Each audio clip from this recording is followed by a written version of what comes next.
Hey, hello everybody. Nice to see you again. I hope everybody's fine and in good health. And yeah, let's hope soon everything will get better. Oh, I have a delay. Okay. So, and also thanks for all the reactions and comments and even already some suggestions about which kind of topics we can discuss. So definitely, I already made a kind of list. So the first suggestion was somebody if we could talk also a little bit about technique and technical exercises. And furthermore, there was also request for ballads, and not only playing the theme, but also like improvising over the ballads. And what was else? Oh yeah, pentatonics, because we already touched that subject a little bit in the blues and the rhythm changes. So definitely we're going to do pentatonics the coming days, ballads, technique. And somebody also asked for stride, but I can do a little bit, but I'm not Art Tatum. Somebody else could make him play like Art Tatum. I think that's going to be hard. Okay, so let's see if there are already some nice things. I need 1 year of work for every master you give. Okay, but that's also the idea. It's not like you have to be able to play everything on the same day, what I'm telling you. But maybe it might be a good idea anyway to make kind of a notes, to write some notes about things we discussed and that you can also practice later, because a lot of times after a while people kind of forget what we discussed. Okay, so I think maybe what we should do today is Art van Bavel. Yeah. Okay, so what we can do today maybe is work a little bit on balance. Of course, also an important thing in jazz music, and but sometimes even more difficult than playing fast tunes or playing tunes that are in a steady tempo. So with balance, what we can do and really work on is playing rubato, which kind of requires more of like more of a classical approach, and like moving the tempo forward, or like ritenuto, accelerando, but also using dynamics and maybe even like reharmonization. So that's a nice topic to work on maybe today. Yeah, composing would also be a great topic. Okay, maybe we can talk about it maybe next week. Okay.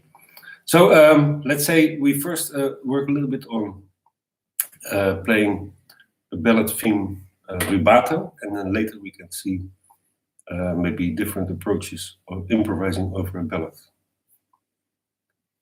Okay, so what we can do is we have to select a nice ballad. Oh, maybe Everything Happens to Me. Maybe we can work on that. So let's say I'll first play the melody with the chord in the middle and including the root, because there's no bass player in the next few weeks here. Okay, so first a simple version with left hand 1/7 or 1/3, right hand melody on top, and then the rest of the chord.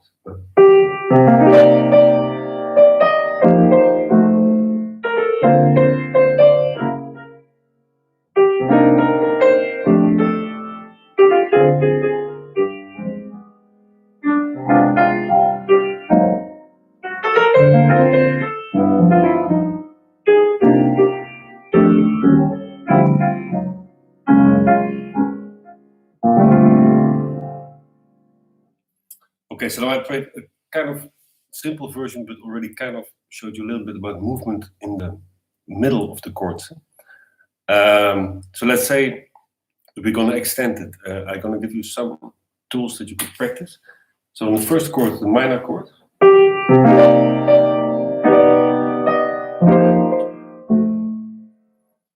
So a great movement on the minor chord is actually 7, major 7, 7, and then maybe 6. So it's a typical Bill Evans thing. So I'll play it a little bit more clear with only the chord without the melody.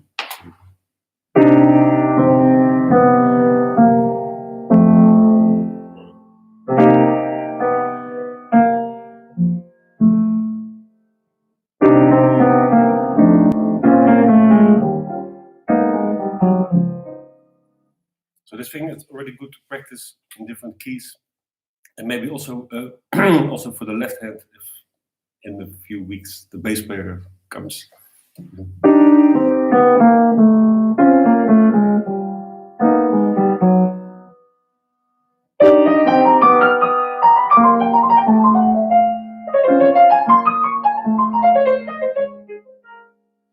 Great movement in the left hand instead of only staying on one chord.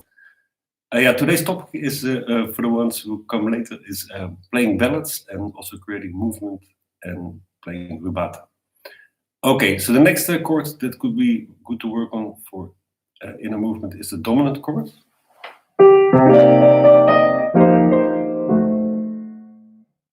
So as you can hear, I first play the sus and then the third.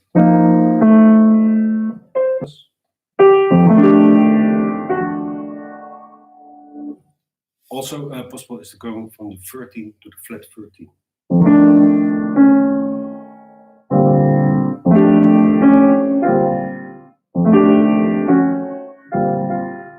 All together, the sus to the third, the 9 to the flat 9, and the 13 to the flat 13.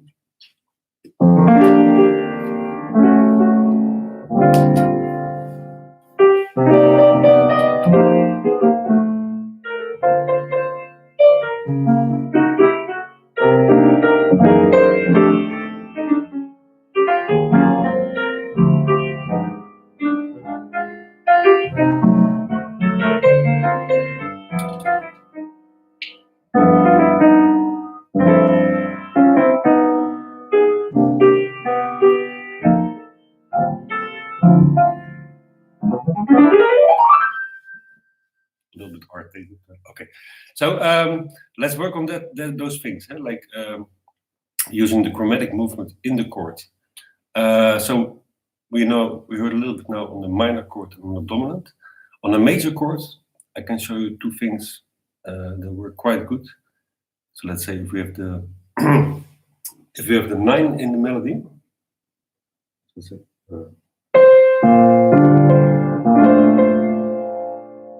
or the major 7. Let's go for first the diminished on the same root. So.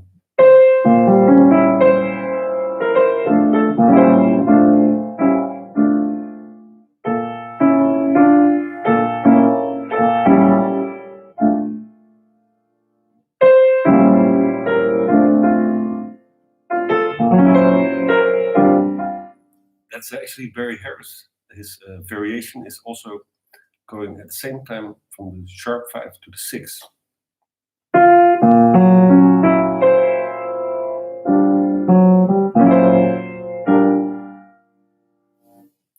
So let's make that into an exercise.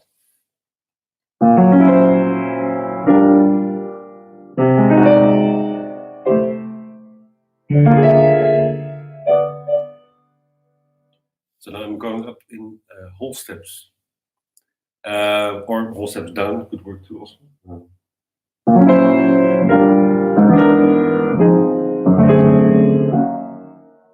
So there's a little bit more advanced movement of the middle voices. Okay, so that's one on the major chord. So practice that one. Yeah, preferably in 12 keys. And another one that works quite good is if you have the third on top to play the sharp 5 to the 6. Yeah, Hans, the misty chord. Yeah.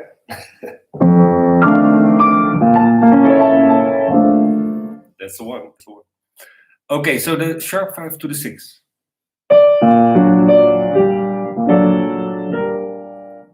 For that, I have a few nice variations for you to practice. It's like first doubling left and right.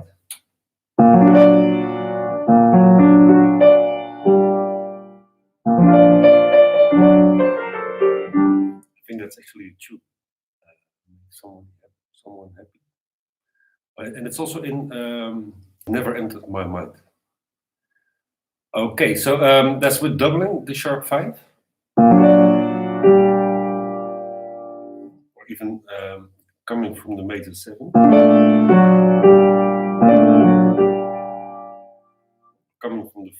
This is Oscar Peterson.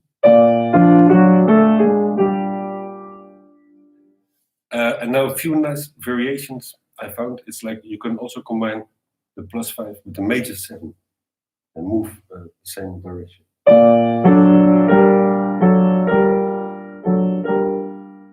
Or the other way around. Or both.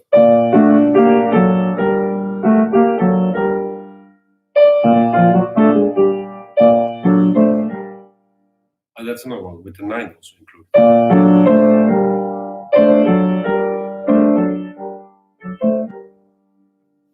Yeah, it's a little bit classical, but I like that kind of sound.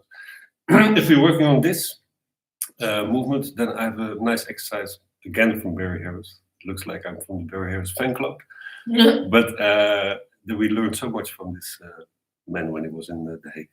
Okay, so let's move this same movement, diatonic in the scale, major 6th. Yeah. So it's sharp 5 to the major 6. Yeah. Actually, if you would go to the minor 6, it's the same as sharp 5. So then there's no movement. Okay, so let's first do the one with the double notes.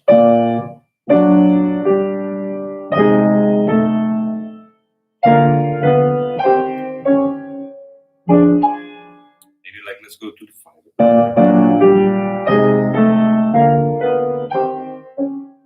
Maybe 5 minor. There's also a thing you can hear on the record, Bill Evans Trio live at Town Hall in the tune Who Can I Turn To?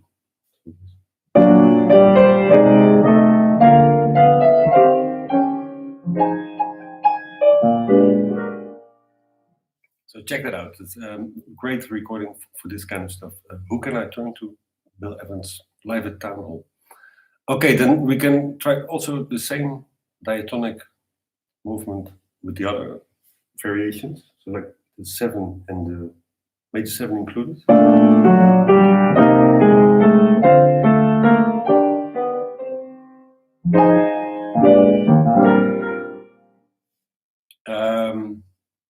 Yeah, and the other one would be with, let's see, now I'm getting confused. Yeah, this is the Barry Harris thing with the 9 also.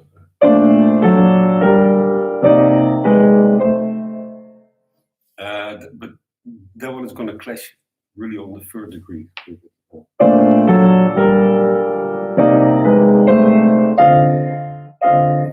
So that one I would only use for the 1 and the 2. Okay, a little variation that Bill Evans used in the same tune I just mentioned is like a little bit classical, like.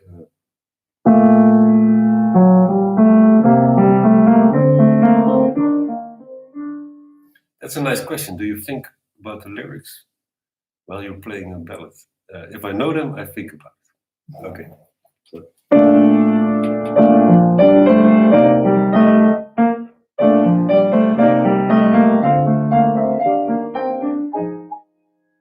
And it's more like a kind of classical left hand. So to practice this in 12 keys, actually we could continue where I stopped. So we play 1, 2, 3, 4, 5 minor, then to the dominant on the 1, going to 4th up. I'll show a little bit how to do this.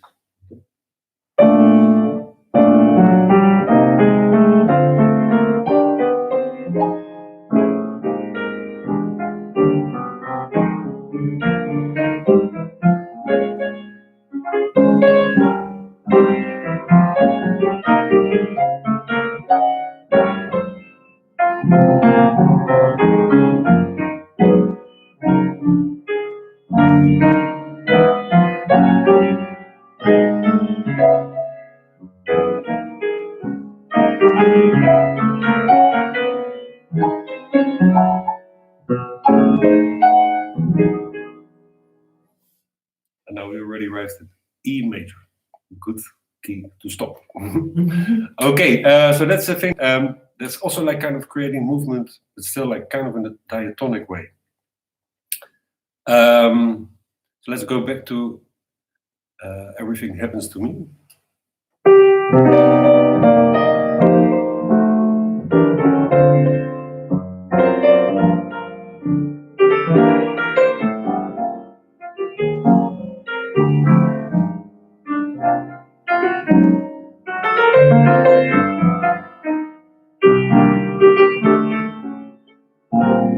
So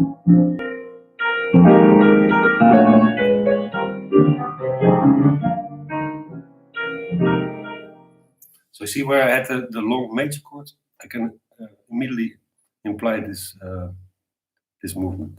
You can actually use it in a lot of tunes. A great thing where I always use it is in All the Things You Are. Actually going to the bridge. I'll show you a little bit.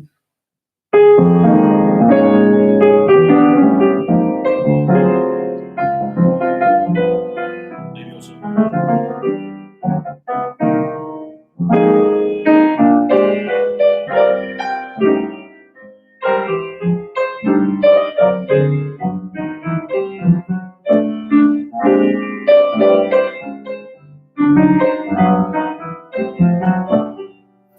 So not too much. Yeah? Okay, but this is the way to practice it. Okay, that's a little bit about like movement in the voices. In the voices, I found a few more with Bill Evans that actually are also cool. So instead of on a dominant going from 13, flat 13, 9, flat 9, sus to the third, he also sometimes uses the flat 5 to the 5. So let's say, I don't know if it works in this tune.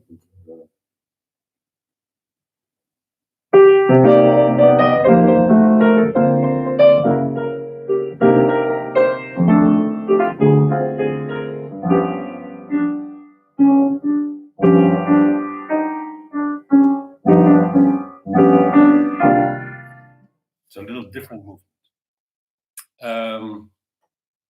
Yeah, going to the bridge in All the Things You Are is G major, A minor. Actually, yeah, G with a B in the bass, B flat 7 to A minor. That's right. Cool. And it's actually good to call it a G with a B in the bass, because sometimes if people see like the tune written, let's say G major, A minor, B minor, then a lot of times they add the 9, which is actually not so nice. And I'd say a good idea, good tune would be, yeah, play for like.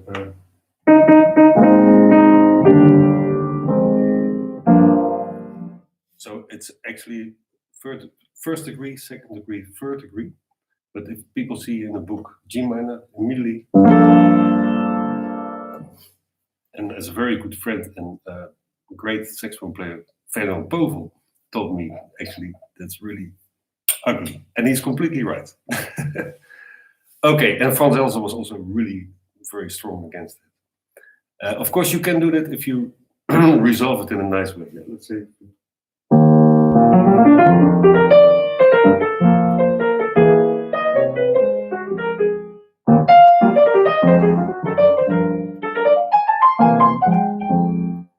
So I resolved it chromatically down to still kind of, I'd say, like get away with it. Okay.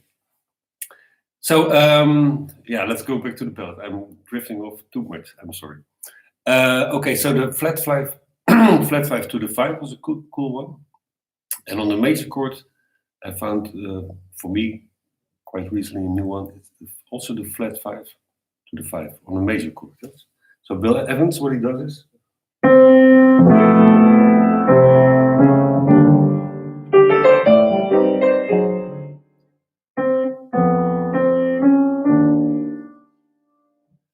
Yeah, so that's for me was a quite recent discovery, but I like it very much. So now I'm trying wherever there's a major chord with a third in the melody to apply this thing.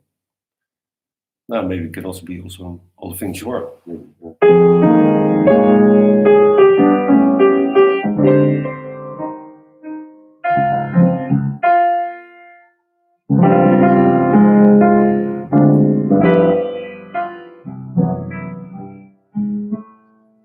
yeah. So the whole trick is like whatever you discover in one tune, immediately try to apply it on other tunes you know. So we have already quite a lot of movement in the chords. Sorry, a little water. Ballads always make me emotional. Okay, so now the next what we could do is like also putting more chords, like approach chords, or even like harmonizing more notes of the melody. So maybe first work on approach chords. So The first two tunes, the first two chords is a 2-5, C minor to F7. So in between those two, we can put the approach chord, the dominant or the tritone dominant, and sometimes could also work with the chromatic approach. Ascending or descending. Descending, strongest, I think. So first dominant.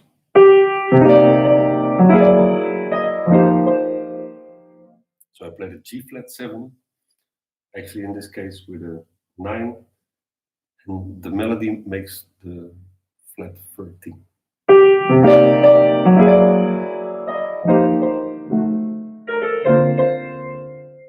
Okay, let's try if it works with a chromatic one.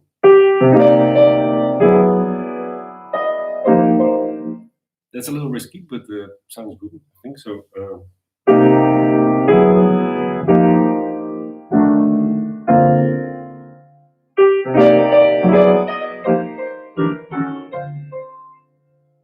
See, now actually I did the same with the next movement, actually from F to D.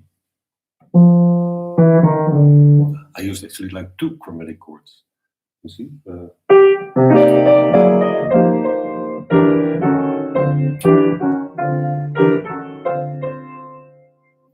So that's actually a thing that Bill Evans does a lot. So try always to find places where you can do that.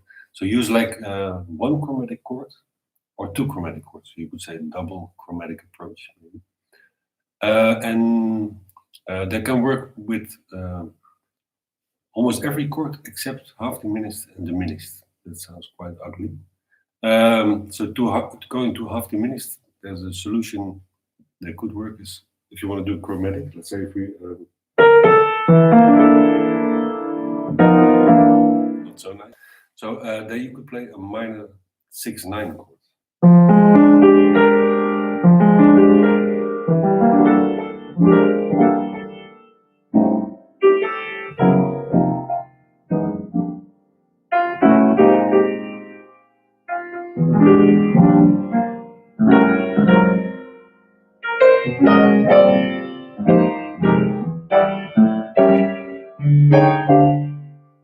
So I tried also to apply the same principle on the Stella by Starlight.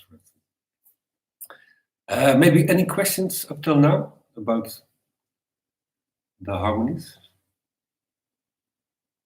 Or everybody left? No, either. Okay, so maybe let's talk a little bit more about this harmonizing the melody. So it's a choice if we use a lot of chords or not so many chords, but we could maybe practice sometimes every 2 notes of the melody a new chord, or even every note of the melody a different chord. So let's say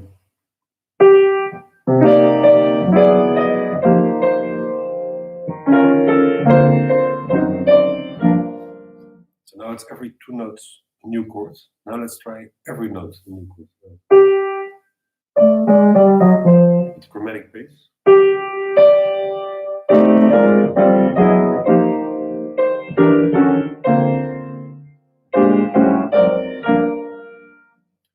It's getting quite busy in this way, but it's a great thing to practice actually like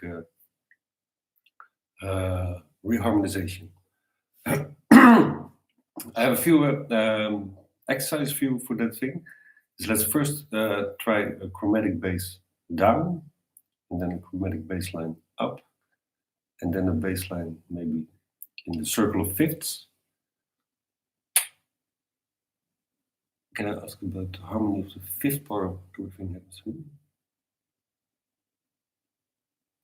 What is the fifth bar?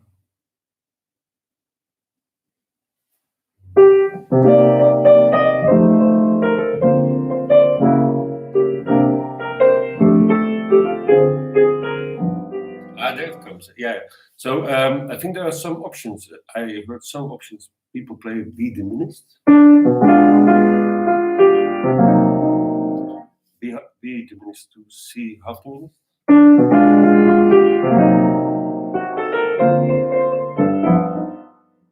And other people play C minor to A flat 7.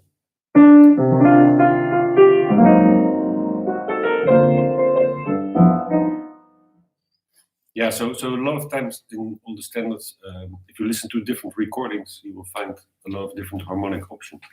And as piano players, actually, we should know the most used harmonic variations if we have to accompany singers or other instrumentalists. It's very good to know different options. So, for instance, there are some tunes that have so many different options that it's actually too dangerous to play it without a rehearsal. I think the best example is Around Midnight. Never do that without a rehearsal because there are so many options and even like difference between major and minor. So and the other tunes, if there are some places where there are different options, you can always adjust during the playing. I think that's important. Okay, so let's say if I take the pickup line for yeah, so about this using all these approach chords, we're still talking about solo piano, rubato, so not with the bass player. Okay, so let's let's take one line, the pickup from In a Sentimental Mood.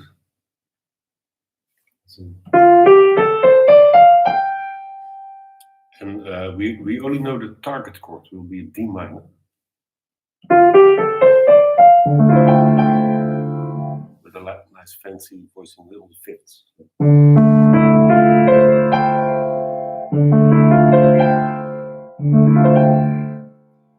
So let's say if we only work with a few chords,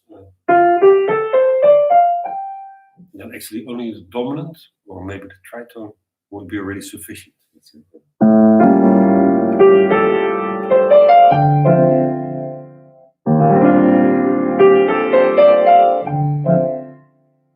A7 or B flat minor major 7.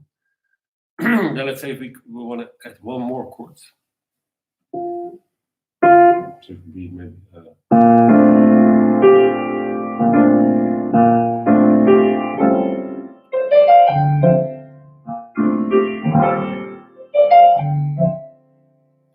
just trying out different things. Maybe if you want to double the number of chords. Let's see.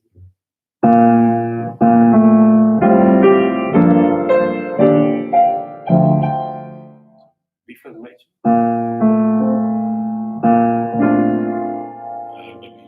Maybe F with an A on this. G minor.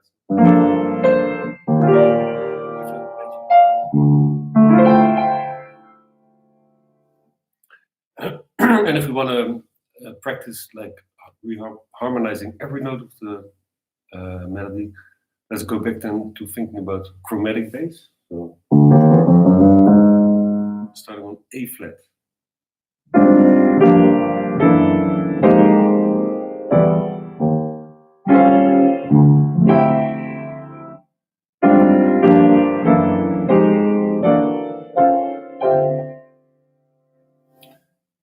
That could work. And so that's like an exercise. If you're going to use it in real life, that's up to you. So maybe the next example to practice is chromatic bass line going up.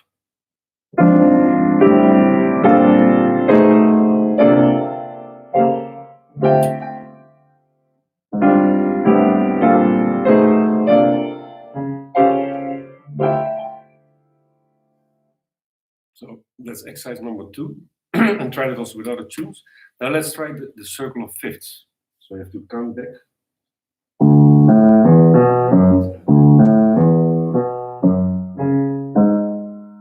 Actually, the starting point is the same, the A flat.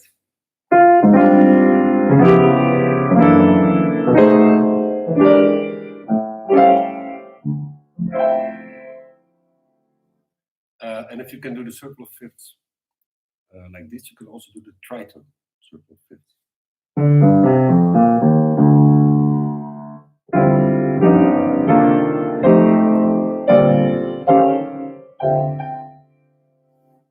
So there's already a lot of possibilities to practice, and maybe even a combination of the two.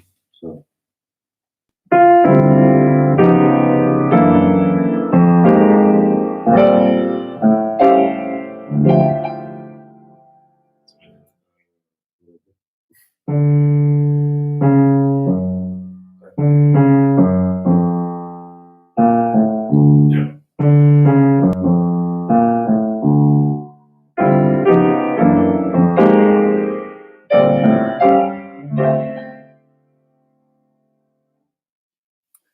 So yeah, if we work the circle fifths, the dominants of course are the strongest because we get a dominant chain.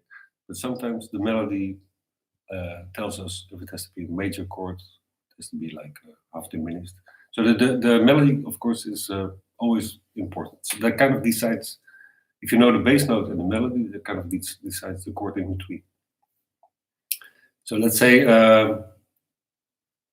the quality of the E flat before the D minor. So it depends which E flat. We have three possibilities. It could be E flat 7, then it's actually the tritone of A7. So let's say.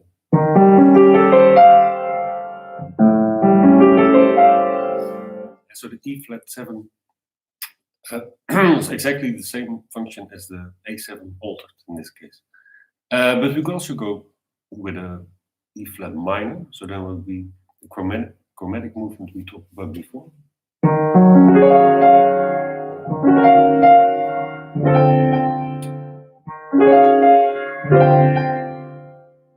That's super chromatic. And the other possibility would be E flat major sharp 11.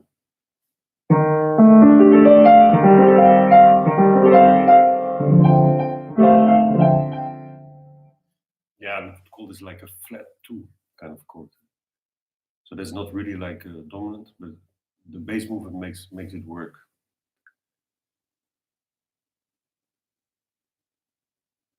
Yeah, E flat sus could work too. Thanks. Yeah, so sus is actually also kind of a dominant function. Yeah, so.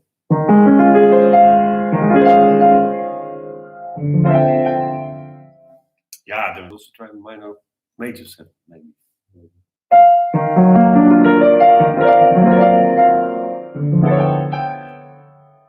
Now we're getting into serious modern sounds. Okay, so this is some things maybe to practice. It's like actually like using a bass movement to harmonize a melody. The other way around is also one of my hobbies, is like to play a pedal point, so actually to kind of get rid of all the bass movement. So let's say the pedal point always works on a 1 or on a 5. So let's say we're in B flat, this tune. So let's play as long as possible with the F pedal, so on the 5 of B flat.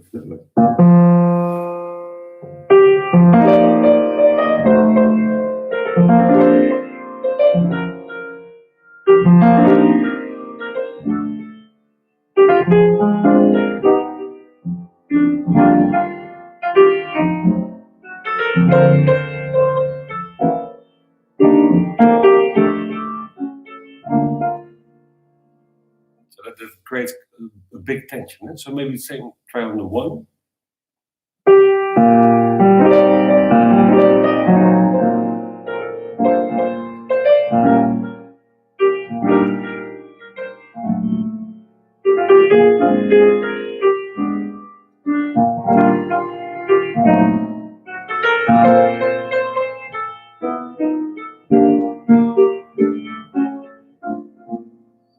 Yeah, so sometimes you have to kind of change the chords or the voicings a little bit to make it work. Yeah, this one, this idea I got from Herbie Hancock. So really like a record that inspired me a lot for solo piano and harmonization is it's called The Piano. So really check that record out. Herbie Hancock, The Piano. It's quite old recording from Japan. And he plays the whole Green Dolphin Street on the E flat pedal. It's super nice. I'll show you a little bit.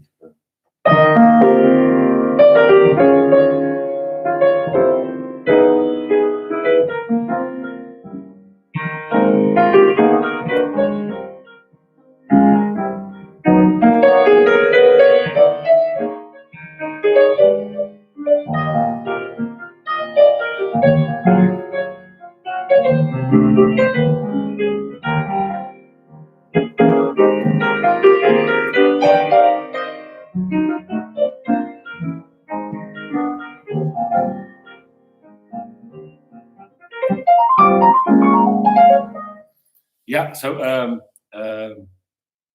for the piano players under us. I think most of you are piano players.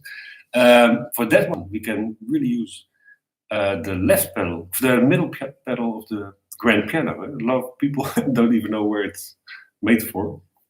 Actually, last 2 weeks ago, I had somebody. He said like, "Oh, that's why they put this middle pedal." Because on an upright piano, what it does is like it's the practice pedal, so it puts like a cloth between the hammers and the strings, and you want to hear like. So good for the neighbors, but on a grand piano, the middle pedal has a completely different function. Yeah, I think they also call it sostenuto pedal, and I think one composer that used a lot was Claude Debussy. So let's say you first put down the note, and then the middle pedal, and the note will stay, while you still can use all the other notes. Yeah. So let's say the E flat pedal, middle pedal, or here. You can still use the right pedal also.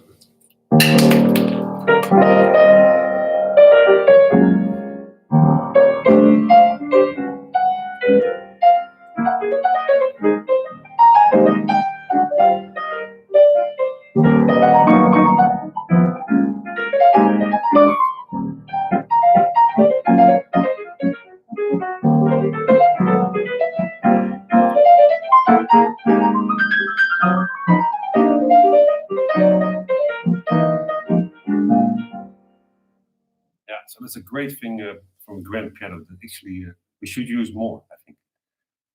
So it could also be really nice to use for intros, for instance. And let's say we have this. Or let's go back to F pedal.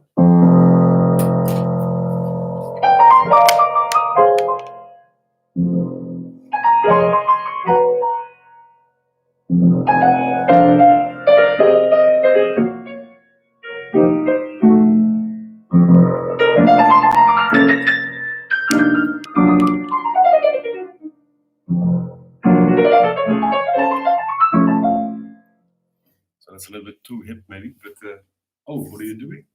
Feet. Eh? Oh, okay. So that was to show what my feet was doing. Okay.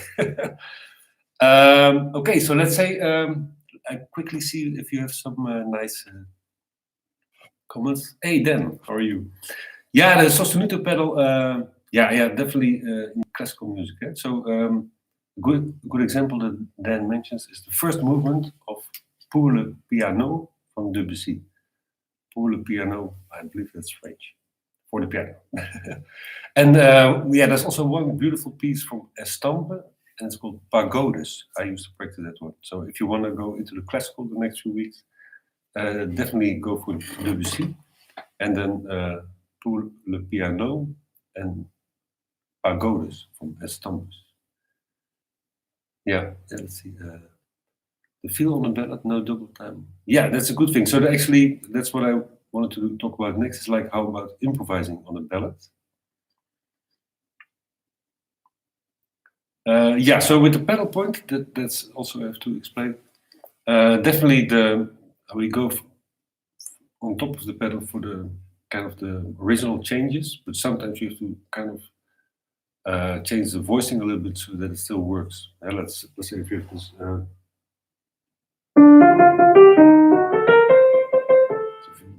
Would be G7. So that doesn't work. That sounds terrible. So then I changed it into a C sharp diminished. So.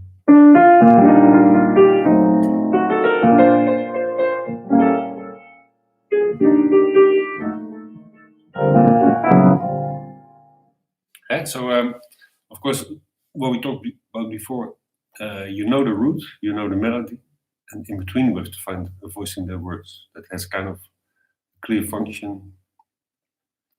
And also a nice thing to practice on a pedal point actually is parallel movement. That's also a cool thing. That's also one of my hobbies. So let's say we have a B flat pedal.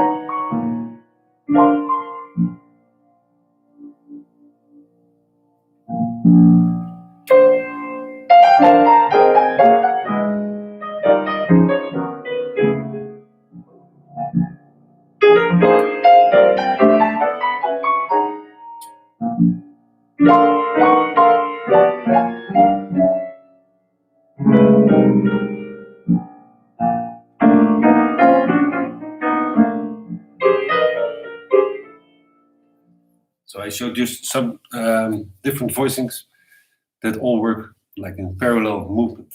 That's a complete thing by itself, just to practice. But it's a nice thing. Think about parallel movement.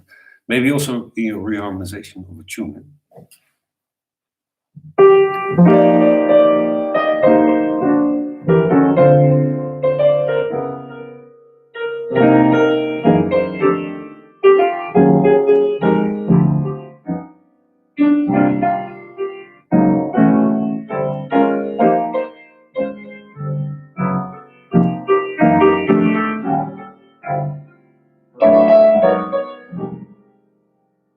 So I just added some parallel movements wherever it kind of felt good to me. Okay, let's maybe move on a little bit to improvising on the ballad. So then, then we assume we have a bass player and a drummer. But yeah, for now we have to do it only with piano. So of course there are a lot of different fields you can use for a ballad. And like in the bebop time, they had a lot of times like the walking ballad. So the bass plays actually in 4. And that's a certain type of ballad. And then you have to really, like the 12/8 ballad or like 6/8 ballad. Like tunes like Willow Weep for Me or like Black Coffee, which I really don't like. And Save Your Love for Me, that's a good one. I like Nancy Wilson with Cannibal Adderley. So that's really like triplet based. But the kind of ballad I also really like is the more open ballads that actually are more like in 2. So like instead of in 1, instead of in 2 or in 4. So actually we really keep the metronome beats as the feel. So not too much like into whole time in the same subdivision. So I maybe can try to show you a little bit. So like the the 12/8 feel ballad would be like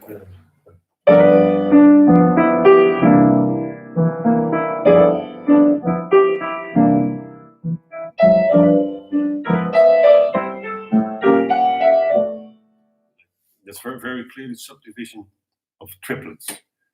And of course, like a lot of times in improvisation, people go immediately to double time.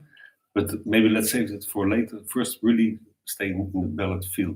So let's say if we go back to Everything Happens to Me, we only think the beats, and we don't create like a whole time the same subdivision. So let's say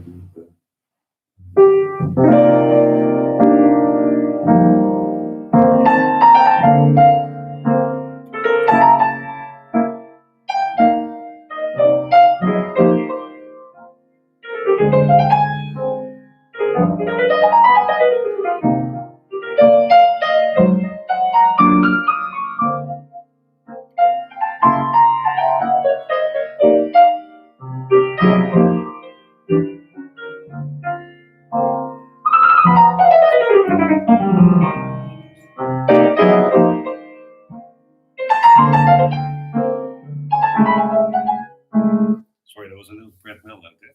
So what you heard is like I'm trying to switch as much as possible between the triplet feel, the 16 feel, the 8 notes, maybe even like 8 notes, the quarter note triplets. So to practice that, I learned from Fred Hurst during one of his masterclasses. First, try to play the left hand all the beats. Thanks. Okay, so let's say we kind of imagine the bass player, or sometimes we can even just add the root. So let's say.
See, so now was maybe more clear. I stay sometimes longer on the 16th or like yeah, the bread mill. I think I'll show you later. So let's practice. This one definitely is really good to practice with metronome, especially when we don't have our fellow musicians here in the room. Okay, so but the left hand can also be your metronome, and what we can do is like make it into a really systematic exercise. Let's first practice only quarter notes.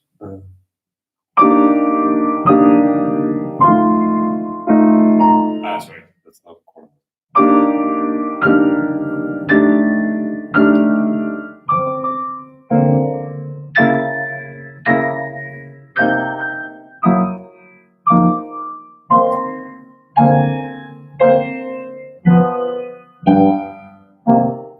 And like it sounds like boring, but that could be the start of the exercise, and then we go maybe to 8 notes.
I think that's already 30-second notes, so I would go faster than that.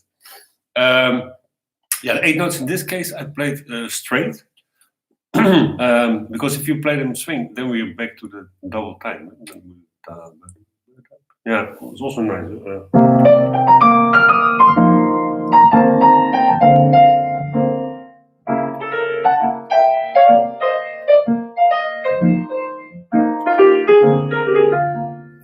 But that's always the option to go maybe later to the double time swing. So let's say first try to have like really this open feel, like kind of floating. Yeah?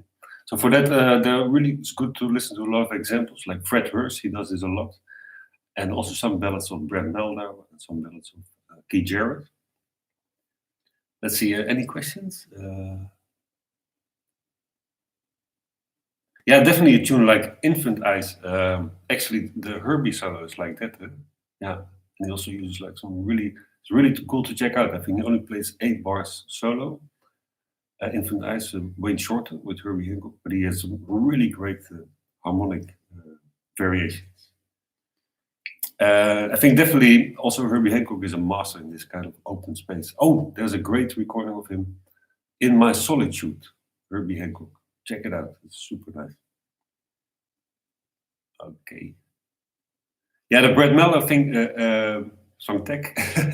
So what is really nice thing, actually Brad Melder uses a lot, but I think the first one was again Herbie Hancock. It's like if you have a chromatic bass, actually what I talked about before is to also move the voicing chromatically, but most time works really good with a major 7th chord with the 3rd in the bass.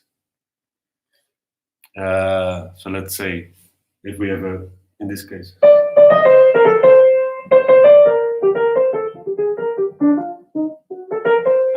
so B flat major with a D in the bass.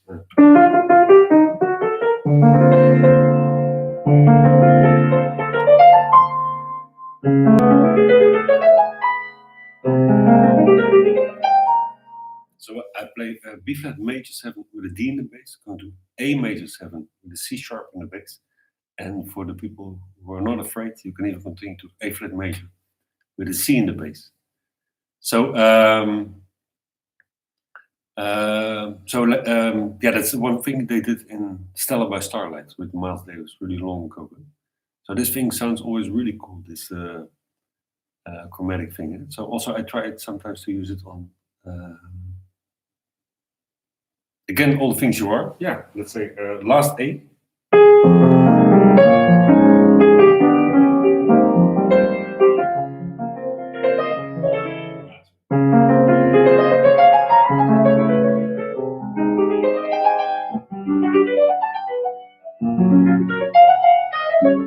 So like moving chromatic down with the major chords. So let's see, let's try it one more time. Or maybe from here.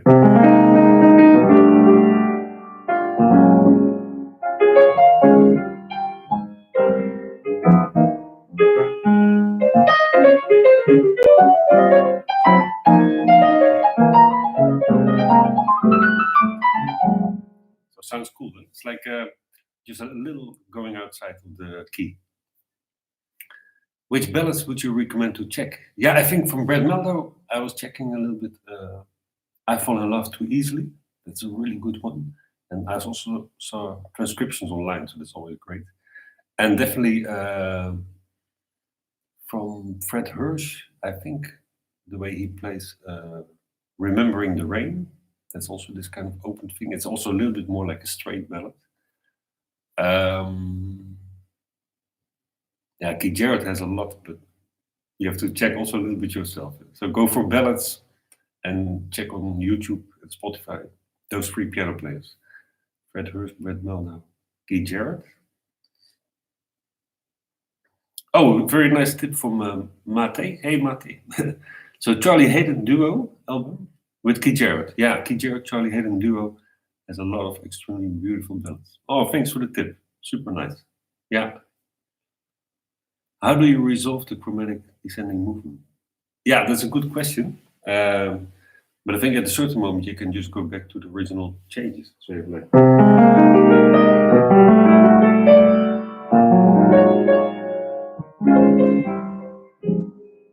And so when the chromatic movement in the bass stops, then you just go back to your work as usual. So do you have any tips for practicing to phrase with swinging triplets grouped in fourths? Oh, I have no idea what you mean. Sorry, maybe another time. Okay, so yeah, any questions more about the ballads?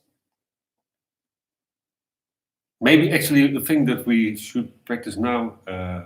Oh, Enrico Pieranunzi Ballads album. These Foolish Things. Keep that as a good tip. So let's say if we play solo piano, because now we have a good opportunity to practice that. That's going to be hard. So I think few options for the left hand could be, of course, kind of a slow stride piano. That depends on the tune if it works or not.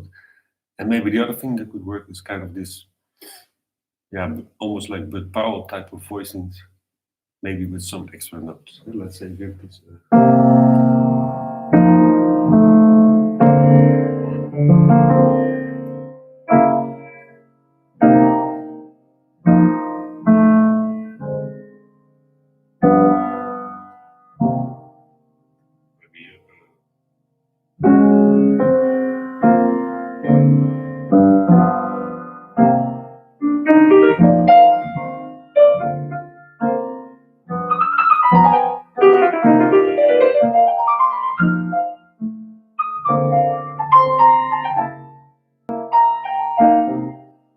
That's a really good thing to practice, just like left hand, but always try to incorporate the root, of course. And the other thing maybe we could do is like practice a little bit of the stride piano.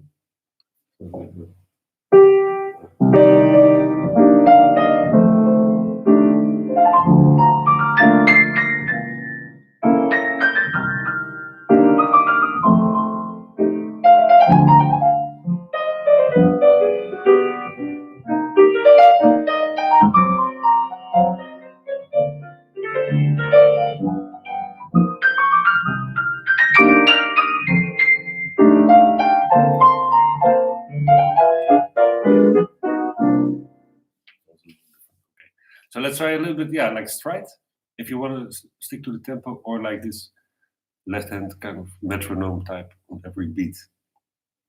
And oh, wait a minute. Intros, yeah, that's also a good thing. Yeah, Yeah, so it depends a little bit, of course, of the context. If it's like with a singer, please give them the key. That helps, and maybe also the top note. Like what? Sorry, there are no singers listening. Oh, Luca is there. Hey, Luca. Okay, like intro. What you can do is play like very clear harmonic progression, like 1 6 2 5, or you can play like I don't know, 4 minor, 3 6. To extend it to all kind of things. Then the key is already clear. And another thing that works good, I think, is using part of the chord progression from the tune and maybe improvise on it. And that could be like, let's say if we would play as an intro, maybe the last 8 bars, like that kind of thing, or like the last A, or maybe even the B. Now the B is confusing, I think. So, but like you can also make if it's not if it's like piano solo or if it's like with a trio, make your own intro. And the really cool thing to do is like sometimes use a part of a phrase of the melody and try to work with that, like transpose, mirror it, play it retrograde, whatever you like. So definitely Brad Melder, my romance, that one was super cool. So let's say if the tune starts normally like this. So he starts. So that's a retrograde, that's backwards.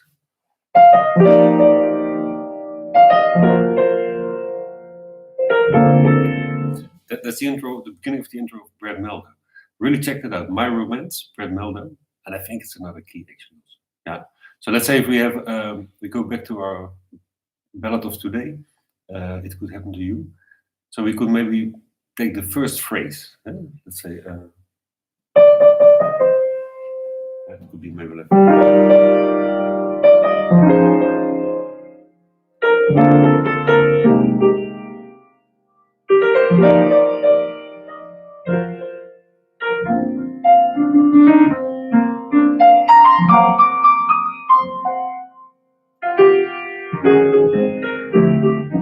And now I'm ready in the tune. So just like to keep it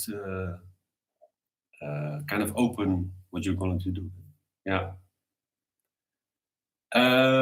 Yeah. So maybe another lesson we can definitely go for intros and that kind of stuff. Also really cool. It's like sometimes to use to play intros on tunes that are in time, which actually sometimes is more difficult than to play a rubato intro. Yeah. Yeah, and the same, of course, for the end of a tune. We have to also think about it. A lot of times, the tune kind of stops when the melody is finished. So definitely, I learned a lot from listening a lot to Bill Evans. He always makes great codas. So that could be an inspiration for us to make similar codas. So like one thing I just want to mention that really is for me important discovery is like the surprise chord. I made up this name, but it's like never end immediately on the first degree. I know commercial for me. Okay, so let's say if we end this tune. So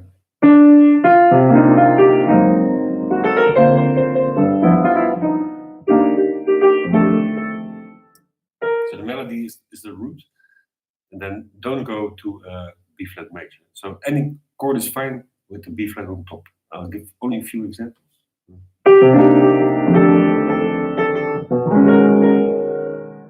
I think that one everybody knows is like the half step up. So B major, 6 and 9.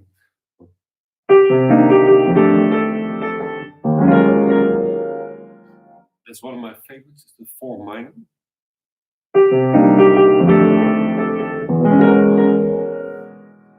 This is definitely Bill Evans' favorite. It's the sharp 4 major 7 sharp 11. A lot of tunes he ends like that. And or a combination of different chords.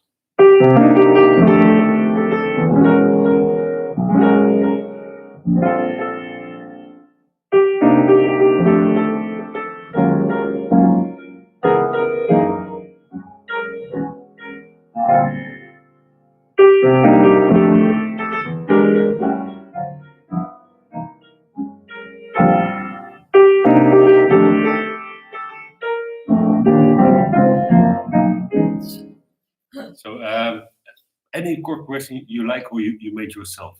Yeah. So let's say that kind of thing also works with singers, but of course you first have to listen which note they're going to sing. Some people they go like,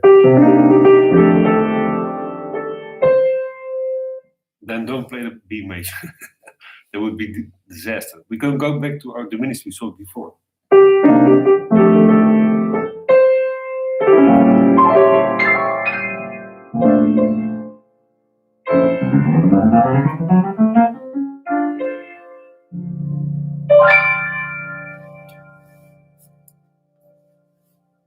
Okay, so now yeah, that's kind of some stuff about the ballads. So definitely tomorrow we'll discuss something completely different, maybe like pentatonics or technique. But maybe some last questions. Yeah, Jonas. Yeah, I think I just explained. Like you first to listen to which note the singer ends, and then find your chord. Yeah. Okay, guys. Now, thanks for joining me today, and I'll put some stuff about the inner voices and about the harmonic movements later on my website at the news section, hofvanbarel.com/news. Also, yesterday and the day before, I put some PDFs for you, maybe to look at. And yeah, I hope to see you all tomorrow in good health. Take care, and nice to see you again. Bye bye.